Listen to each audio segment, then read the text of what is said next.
Fala pessoal, Felipe Persigo aqui. Nesse vídeo vamos falar sobre o ETF de Ethereum, qual o impacto dessa listagem do ETF na Bolsa de Valores americana. Também quero falar um pouquinho sobre construção de narrativa, o que nós estamos vendo nesse mercado, quais são as oportunidades que nós temos. E caso você ainda não seja inscrito aqui no canal, aproveite para se inscrever, mas vamos ao que interessa, bora para o nosso vídeo.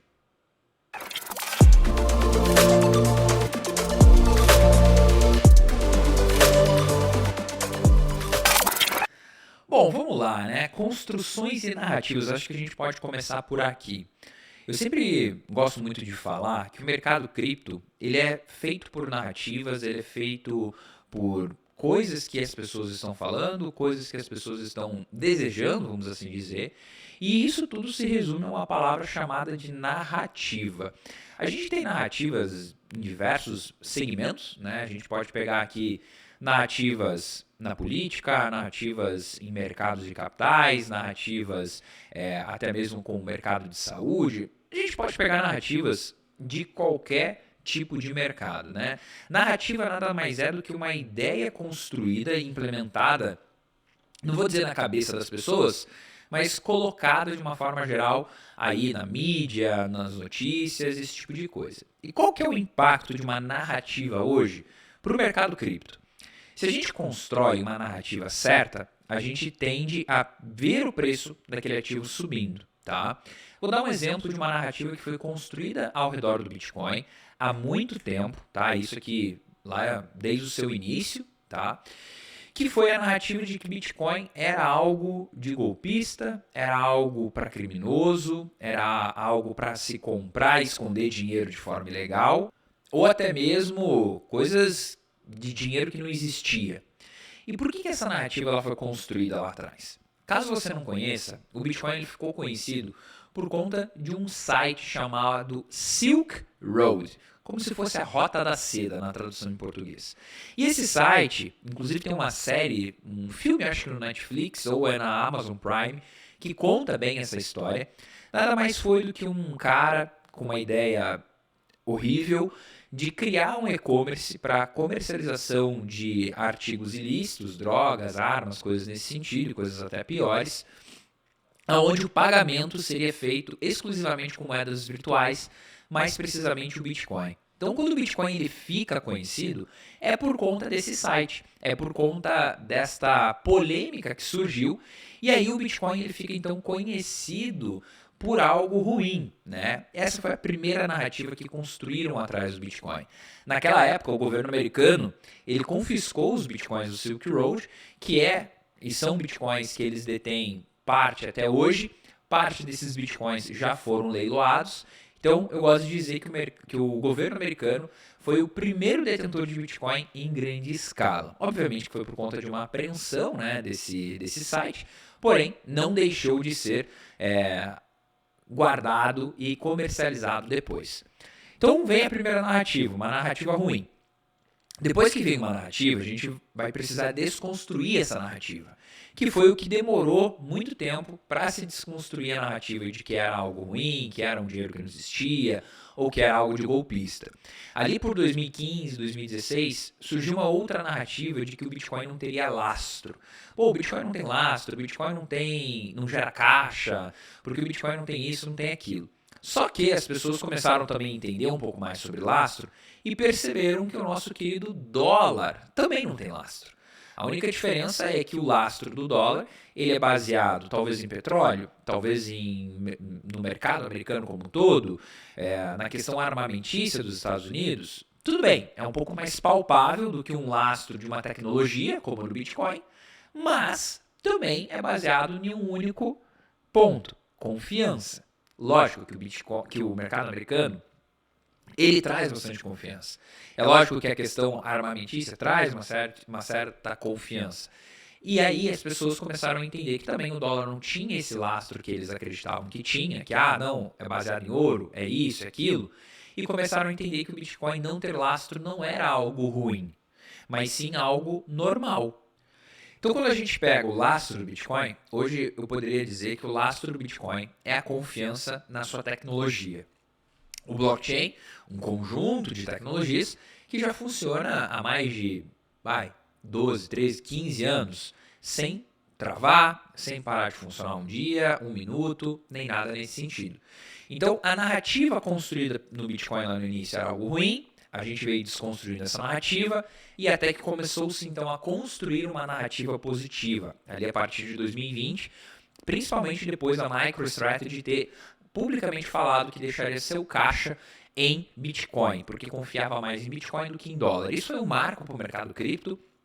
Muitos talvez não reconheçam isso, mas eu reconheço isso como um grande marco, porque foi a primeira vez que uma empresa pública declarou publicamente que estaria deixando o seu caixa em Bitcoin. Depois disso veio Tesla, veio uma série de outras empresas, começou então narrativas de NFTs, narrativas do mundo DeFi, narrativas do mundo de pool de liquidez, uma série de narrativas dentro do próprio mercado cripto que impulsionou outros mercados. Vale até aqui um ponto bem interessante, é a gente dizer que existe uma narrativa macro, tá? O que é uma narrativa macro? Seria economia americana, governos, uma coisa assim mais difícil de a gente conseguir controlar.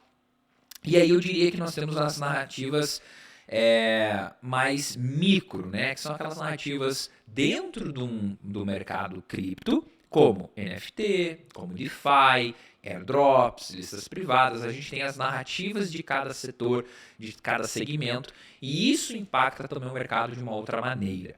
E Felipe, qual que é hoje a narrativa que nós estamos? Será que nós estamos numa narrativa positiva, numa narrativa negativa? O que será que nós estamos vivendo hoje? E até quero saber o seu palpite, né? Estamos numa narrativa boa, ruim? O que você acha? Eu, particularmente, acredito que a gente está vivendo hoje a segunda fase da alta e a segunda fase da narrativa dessa alta. A primeira fase da narrativa foi o halving, ou halving, como muitos falam. Por que foi a primeira fase dessa narrativa? Porque até então nós não tínhamos tido o halving. Halving, um acontecimento a cada 4 anos, a recompensa cai pela metade. Tem um vídeo aqui no canal, inclusive, caso você queira conhecer um pouco mais sobre o que seria esse fenômeno chamado de halving. Mas basicamente, quando acontece o halving, o preço do Bitcoin tende a disparar. Então, vai ter o halving, o preço tende a disparar. As pessoas começaram então a criar expectativas, começaram a querer comprar criptomoedas. Bitcoin saiu dos seus 16 mil dólares no final do ano passado, ou até um pouco antes, e tem uma valorização muito grande, aí, 4 vezes aproximadamente, até o momento. Chegou, se a gente considerar 15 mil fundo, a gente fez aí praticamente 5 vezes o valor investido. Por isso que é importante você sempre estar prestando atenção, mesmo quando o mercado está quietinho, está caindo, né? Porque é aí que você aproveita também essas oportunidades. Então a primeira fase da narrativa, ela já aconteceu. O halving já aconteceu, o preço já se estabilizou e agora a gente entrou numa segunda fase, que é aliar a narrativa macro com a narrativa um pouco mais micro. E o que eu vejo como narrativa macro que está acontecendo hoje? Eleições americanas, né? Então a gente vê aí, Donald Trump tentaram matar ele, o mercado cripto reagiu positivamente depois disso, porque é um candidato super pró-cripto, já falou que quer trazer empresas do mundo cripto para a economia americana, quer estabelecer lá essas empresas, e isso é bom para o mercado cripto, porque a economia americana, querendo ou não, ela é muito forte e ela acaba ditando muito o mercado, né? Então, ter um presidente que apoia o Bitcoin, principalmente na economia americana, isso é muito bom. Então, esse é um pedacinho que eu vejo na narrativa fase 2. Outro pedacinho que eu vejo, queda de juros no mercado americano. Essa narrativa, e até a gente tem que tomar um certo cuidado com ela, preste bastante atenção nisso que eu vou falar agora, é que nós acreditamos, e a tendência é que isso aconteça, é que com o corte de juros, ativos de risco se tornam mais atrativos, fazendo com que pessoas tirem dinheiro de renda fixa, coisas nesse sentido, e botem em mercado de risco. Porém, existe um acontecimento, que agora me fugiu o nome, e depois eu trago para vocês, que sempre que existe a queda de juros, o mercado americano ele sente, num pequeno espaço de tempo, e existe um pequeno crash, né, na bolsa de valores. Então pode ser que a gente venha num pequeno pedaço, num curto espaço de tempo, ter um pequeno crash, e isso acabe trazendo o mercado de capitais para baixo, traga também o mercado cripto um pouco para baixo, só que é um período momentâneo, tá? Então, narrativa fase 2 seria a queda de juros, no meu ponto de vista, vai ser mais positivo do que negativo para a cripto, porque mesmo puxando o mercado para baixo, a gente pode ver o mercado cripto se estabelecendo como um porto seguro. Então, eu acho que essa narrativa também pode se construir e isso é muito bom.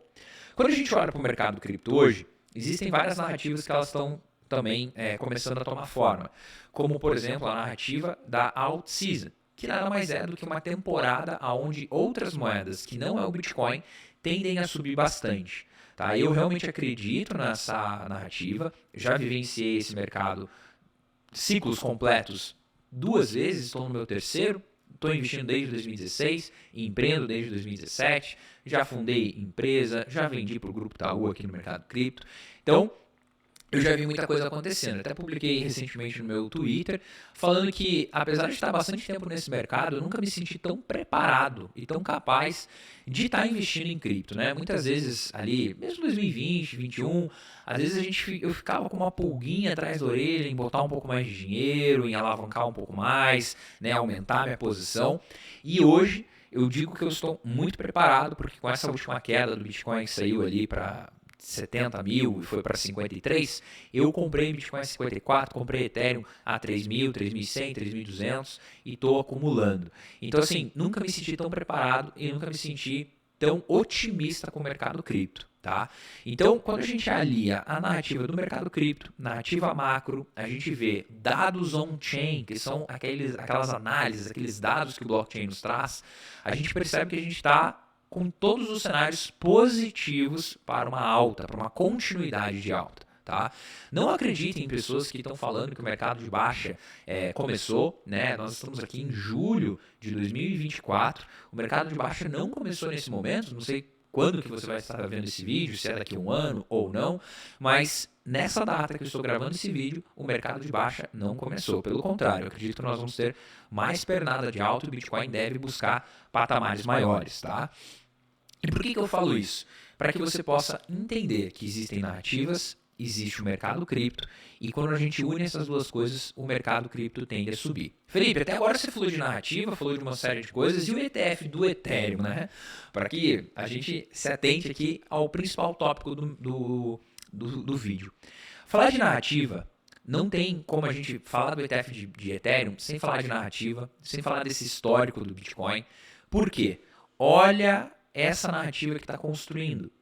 Aprovou-se um ETF no mercado cripto. Isso foi um potencial catalisador para a alta do Bitcoin nesse começo de ano. O que acontece? Foi aprovado a duras penas, ele foi aprovado e listado já no dia seguinte. Agora foi aprovado o ETF de Ethereum, né, a segunda principal criptomoeda. Diferente do Bitcoin, o ETF de Ethereum ele não foi listado ainda. Ele já foi aprovado, mas ele ainda não foi listado. Então, como é que funciona? São 2 etapas. Primeiro é a aprovação da criação de um ETF de Ethereum. Foi aprovado, está tudo certinho. E aí tem a segunda aprovação, salvo engano, é o S1, que é quando aprova-se a listagem nas corretoras, na Bolsa de Valores. Né? Eu falo corretora porque estou acostumado com o mundo cripto. Então, a listagem do ETF de Ethereum na Bolsa de Valores americana. Isso pode demorar dias, semanas, meses após a primeira aprovação de criação de ETF. Como a gente ficou um pouco mal acostumado com o Bitcoin, a gente achou que iria ali, logo em seguida, ter essa aprovação e listagem. E não foi o que aconteceu. Mas existem alguns sites, alguns rumores, de que na próxima semana, no dia 23, na nossa quarta-feira da semana que vem, e seja listado, então, esses ETFs.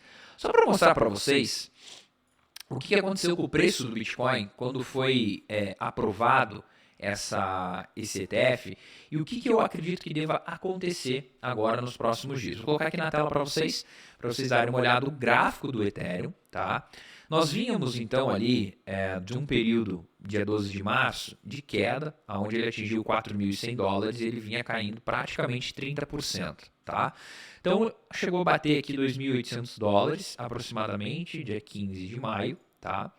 E aí, nesse período, a gente viu que nós tivemos, então, os rumores que começaria a ser aprovado o ETF, e aí, então, sai a notícia, ETF aprovado. O Ethereum sai de $3.000, 3.050, e ele sobe em 2 dias, praticamente 2 dias, 30%, tá? Então, olha o potencial que tem aqui. Subiu 30% com a possível aprovação. Depois, acabou então o mercado vendo que não foi listado, algo nesse sentido, ele sai de novo dos seus 4.000, bate aqui seus 2.800 e já recupera aqui para os seus 2.400. O que eu percebo? Eu percebo que, tendo a aprovação do ETF, a gente pode ver o preço do Ethereum superando aqui essa máxima dos 4.000. E por que eu acredito nisso? Essa alta que nós tivemos aqui, ó, que eu mostrei agora para vocês, essa alta, ela foi uma alta derivada por especulação, uma alta onde pessoas do mercado cripto falaram, pô, preciso comprar agora, não posso ficar de fora, eu vou comprar esse negócio e vou seguir minha vida.